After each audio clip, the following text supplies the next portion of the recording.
হলো নাম তারেক জিয়া ইতিমধ্যে বাংলাদেশে পৌঁছে গেছে। তাই আমরা তাকে স্বাগত জানাই এবং আমরা তাকে ভোট দেই, আমরা জয়যুক্ত করি, বগুড়া বিমানবন্দর উন্নতি করি। এই জেলখানা আছে ওইদিকে যাবে, এই মাটি দাঁড়িয়ে থাকে ওনাদের উপর বিরোধী হবে। তাই এক মা সেই হলো বেগম খালেদা জিয়া, এখনো পর্যন্ত সে দেশ ছেড়ে পালায়নি এবং আছে। এটা কি বোঝা যায় না যে আমার দেশ ছেড়ে যায়নি, সেই মনেই তো হবে ভালো।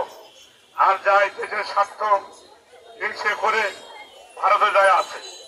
তাই বেগম খালেদা জিয়া এখনো বাংলাদেশ ছেড়ে আছে। তাই বিদায় তার একটা ছেলে আছে, আমরা কুলো জোরে তাকাই না, আমরা তার বুকে গুলি জানতে না কিছু করে আমরা বাংলাদেশে যারা আছি, বিএনপি হোক, আওয়ামী লীগ হোক, যাই হোক, সবাই মিলেমিশে থাকি এবং তারেক রহমানকে আরো একবার বাংলাদেশ করার জন্য সুযোগ দিন। আল্লাহ হাফেজ। শহীদ জিয়া অমর হোক, খালেদা জিয়া জিন্দাবাদ। আল্লাহ হাফেজ।